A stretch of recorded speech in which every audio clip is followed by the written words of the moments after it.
Hi and welcome back to the channel, and today I want to talk about the difference between intrinsic and extrinsic motivation and why knowing about these two different types is important when it comes to going after your goals, increasing productivity and just generally being more consistent in life.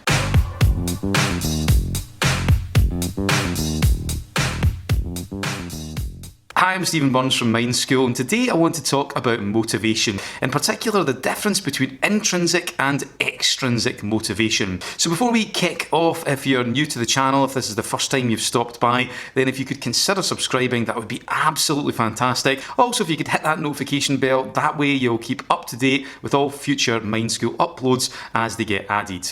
So let's get started, shall we? So first of all, why is it important to know about these two different types? Well, as I'm sure you'll know, motivation is the fuel that we use to take action. It's how we mobilise ourselves. It's how we get ourselves to do stuff. And a lot of people don't realise, but there are actually different types and different triggers of motivation. And some of them work a little bit better than others. So if you're looking to be more successful when it comes to going after your goals, if you're looking to increase your productivity, if you're just looking to be more consistent in life in general, then it's really important to understand the inner dynamics of motivation, how it works, which types to use and how to blend them together. And a really good way to start is to understand the difference between these two main types. So what is the difference between these two types? Well, intrinsic motivation, first of all, is where we do things, where we take action for emotional reasons. It's kind of like we're trying to acquire, feelings-based payoffs. So we're either trying to get rid of bad feelings by taking action,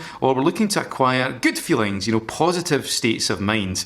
To give you an example, say you are looking to get a promotion in your job, but you're not really doing it for the money. Maybe even the job you're going for is less money or pretty much the same, but you're doing it for personal satisfaction. Maybe you're not enjoying your job, so you want to go someplace new so that you can have, a better work-life balance, so that you can experience a greater sense of, emotional fulfillment in your day-to-day working life. That's an example of intrinsic motivation, because the trigger, the thing that's fueling the action to go for the promotion, is some sort of emotion, some sort of feelings-based payoff. Give another example. We'll stick with the promotion. Say you do go for a job that has a lot more money, and that's one of the things you're looking to get from that promotion, but you're not really interested in the money itself. You're more interested in the security that having more money will give you. Again, this is an example of intrinsic motivation, because the driver, the thing that's triggering it, is much more emotion-based. It's an emotional reason. So intrinsic motivation is really important when it comes to being a self-motivated person, because you're using something on the inside to keep yourself going, to keep that consistency and continually take action. And the way to trigger, or the way to tap into that intrinsic motivation, is to really take some time to explore the emotional payoffs, what this is going to give you emotionally that's important to you as a result of taking action or accomplishing some kind of goal. So ultimately, what we're talking about here is you're looking to explore your why. Why is it you're doing this in the first place? One of the great questions that I love to ask myself, but also with clients, is if you were to accomplish this goal, or if you were to take action here, what would that do for you, or what would that give you emotionally that's important? And you don't want to just ask this question, kind of give it lip service, or use it as some sort of intellectual study. You really, really want to ask this question deeply. You want to obsess over it and notice what answers naturally come from within. And eventually, when you ask this question over and over again and really explore it in your imagination, you come up with some really big whys, some massive emotional payoffs, some really powerful positive reasons, but they're more feelings-based, that you can use as this form of intrinsic motivation. So that's intrinsic motivation. Extrinsic motivation is a little bit different. This is where you are taking action in order to get some kind of external rewards. Classic example, say you are looking to get your kid to conform, assuming that you've got children. So what a lot of parents will do, it's maybe not an example of great parenting, but I know most people do it, is where you bribe your kid with sweeties, or you bribe them with chocolate. So you say, if you're good for the rest of the day, or if you're good for this journey, if you're on the bus or the train or something, then at the end of it, we'll go buy you a sweetie, or you can get a bar of chocolate. Like I said, maybe not stellar parenting, but bribing kids with chocolate is one of the age-old traditions, and I don't think it's going away anytime soon, should I say. So that's an example of extrinsic motivation, because you're using an external reward in order to motivate someone into taking action. To give you another example, along the same theme of getting kids to conform, when I was in primary school, so that was between the ages of 5 to 11, they had a really amazing scheme called the free time scheme.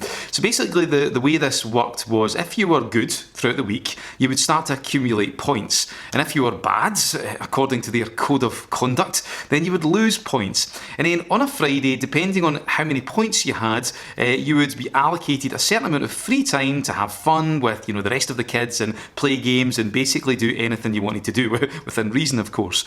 So this scheme worked like an absolute treat. And it's an example of extrinsic motivation, when you're using rewards, external rewards, in order to motivate people into taking action. So extrinsic motivation can actually be very useful, especially just to give you that extra push, that extra edge. So some examples of how this could work for you. Say you're looking to lose weight and get fit.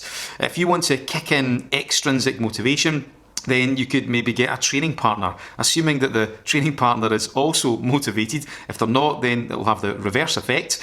But then you've got some sort of external accountability. You're not just doing it for you, you're doing it for your partner. It's something that you're doing together. Or maybe you pay to get a personal trainer, or maybe you pay for an entire year of a gym membership, or maybe you enter a challenge, maybe some sort of challenge for charity. These are all examples of creating external accountability, and that triggers that extrinsic motivation. Other examples, you could get a coach. Getting a life coach is very popular these days. I know some people find that a little bit cheesy, a little bit new agey, and a bit kind of like, woo, kind of out there. And I understand that there's a lot of shit out there. But actually, if you get the right person, this can be massively powerful, because you're meeting the coach every couple of weeks, or however often you meet them, and it creates that external accountability. It kicks in extrinsic motivation. Another example is you can give yourself post-action rewards. So this is where, if you've done something really well, if you've taken action towards some kind of goal, then reward yourself. Take a random day off, or maybe book a holiday at the end of a big project, something that you're looking forward to that can act as some kind of reward. That's a great thing to then move towards, because again, it's an example of this extrinsic motivation. On that note, if you are going to reward yourself for taking meaningful and positive action, then you want to make sure that that reward is something healthy, and certainly not something that's dangerous.